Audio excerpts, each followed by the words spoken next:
Hello, my dear students. Students, you all are welcome in your class. Today we shall discuss about NAM. There are the three capital letters in the NAM: N, A, and M.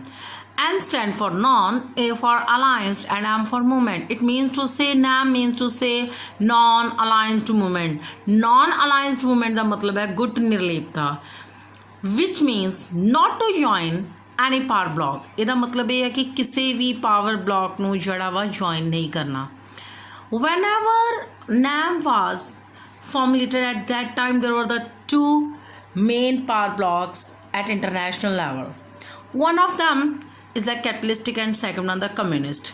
But the major target of NAM that was not to join any power block.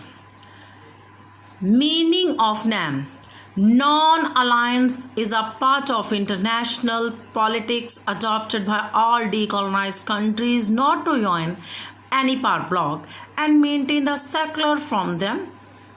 मतलब ਕੀ ਹੈ ਕਿ non ਅਲਾਇੰਸਡ ਇੱਕ ਇਹੋ ਜਿਹਾ international politics ਦਾ part ਸੀ ਜਾਂ ਇਹੋ ਜਿਹੀ ਇੱਕ ਆਰਗੇਨਾਈਜੇਸ਼ਨ ਸੀ ਜੋ ਕਿ ਉਹਨਾਂ ਕੰਟਰੀਜ਼ ਦੀ ਸੀ ਜਿਹੜੇ ਕਿ ਆਲਰੇਡੀ ਹੀ ਇੱਕ ਪਹਿਲਾਂ ਤੋਂ ਗੁਲਾਮ ਰਹਿ ਚੁੱਕੇ ਸੀ, ਜਿਨ੍ਹਾਂ ਨੂੰ ਨਵੀਂ ਆਜ਼ਾਦੀ ਮਿਲੀ ਸੀ.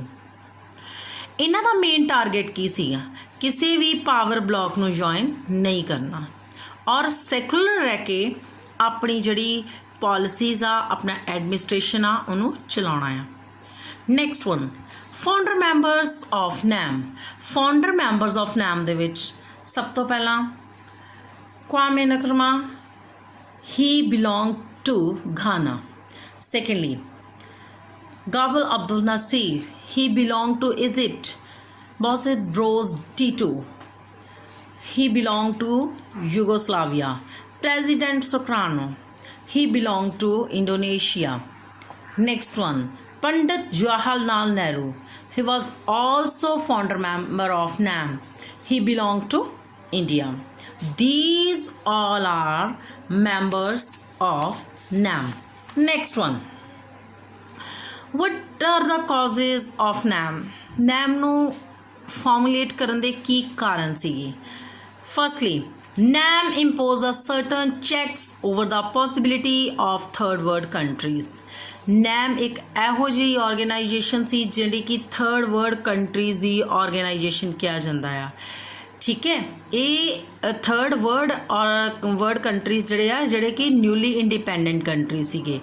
ਹੁਣ NAM ਇੱਕ ਇਹੋ ਜਿਹੀਆਂ ਪੋਸੀਬਿਲਿਟੀਜ਼ ਕ੍ਰੀਏਟ ਕਰਨਾ ਚਾਹੁੰਦੀ ਸੀ ਜਿਹਦੇ ਨਾਲ ਥਰਡ ਵਰਲਡ ਵਾਰ ਜਿਹੜੀ ਲੱਗਣ ਤੋਂ ਰੋਕੀ ਜਾ ਸਕੇ. Next one, non aligned movement has been the successful in the setting that disputes the neutrality and in peaceful.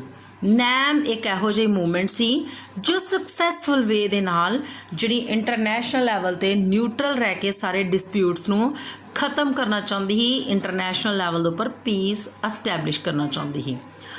Role of India as a leader of NAM. As a leader of NAM, India's response to ongoing Cold War twofold. At one of them, ਦੋ levels ਦੇ ਉੱਪਰ ਜਿਹੜੇ India ਦਾ ਕੀ role ਹੈ ਉਹਨਾਂ ਨੂੰ ਅਸੀਂ two levels ਦੇ ਵਿੱਚ ਡਿਵਾਈਡ ਕਰਦੇ ਹਾਂ. One of them is at the one level. It took particular care in the staying away from the alliances. ਪਹਿਲਾ ਮਕਸਦ ਕੀ ਸੀ ਕਿ ਜੋ ਇਹ ਜਿਹੜੀਆਂ ਦੋ ਉਸ ਟਾਈਮ ਜਿਹੜੇ ਅਲਾਇੰਸਿਸ ਸੰਧੀਆਂ ਜਾਂ ਪਾਵਰ ਬਲਾਕਸ ਚੱਲਣ ਡੇ ਸੀ ਉਹਨਾਂ ਤੋਂ ਆਪਣੇ ਆਪ ਨੂੰ ਦੂਰ ਰੱਖਣਾ. ਕਿਉਂਕਿ ਜਿਹੜੇ ਦੋ ਪਾਵਰ ਬਲਾਕ ਸੀ ਇਹ ਮਿਲਟਰੀ ਪੈਕਟਸ ਬਣਾ ਰਹੇ ਸੀ. ਸਭ ਤੋਂ ਪਹਿਲਾ ਮੇਨ ਮਕਸਦ ਕੀ ਸੀਗਾ ਕਿ ਆਪਣੇ ਆਪ ਨੂੰ ਇਹਨਾਂ ਇੰਟਰਨੈਸ਼ਨਲ ਪੈਕਟਸ ਤੋਂ, ਅਲਾਇੰਸਿਸ ਤੋਂ ਦੂਰ ਰੱਖਣਾ. Second one, it raised a voice against the newly decolonized countries becoming the part of these alliances. Second ਕੀ ਸੀ ਕਿ ਜੋ ਨਵੇਂ ਆਜ਼ਾਦ ਹੋਰ ਜਿਹੜੇ ਕੰਟਰੀਜ਼ ਆ ਉਹਨਾਂ ਦੇ ਲਈ ਆਵਾਜ਼ ਉਠਾਈ ਗਈ ਤਾਂ ਕਿ ਉਹ ਵੀ ਇਹਨਾਂ ਸੰਧੀਆਂ ਦਾ ਪਾਰਟ ਨਾ ਬਣ ਸਕਣ. ਇਸ ਕਰਕੇ ਉਹਨਾਂ ਨੇ ਇਹਨਾਂ ਸਾਰੇ ਕੰਟਰੀਜ਼ ਨੇ ਜਿਹੜੀ ਆ ਆਪਣੀ ਆਵਾਜ਼ ਉਠਾਈ. ਔਰ ਜਿਹੜੇ ਇਹ NAM ਦੇ ਕੰਟਰੀ ਸੀਗੇ ਇਹ ਸਾਰੇ ਨਿਊਲੀ ਇੰਡੀਪੈਂਡੈਂਟ ਕੰਟਰੀ ਸੀ. ਇਹ ਇੰਪਾਰਸ਼ਲ ਹੋ ਕੇ ਇੰਟਰਨੈਸ਼ਨਲ ਲੈਵਲ 'ਤੇ ਆਪਣਾ ਰੋਲ ਪਲੇ ਕਰਨਾ ਚਾਹੁੰਦੇ ਸੀ ਔਰ ਨਿਊਟਰੈਲਿਟੀ ਦੇ ਨਾਲ ਆਪਣੀ ਪਾਲਿਸੀ ਜਿਹੜੀਆਂ ਫੋਰਨ ਪਾਲਿਸੀਜ਼ ਆ ਉਹਨਾਂ ਨੂੰ ਫਾਰਮੂਲੇਟ ਕਰਨਾ ਚਾਹੁੰਦੇ ਸਨ।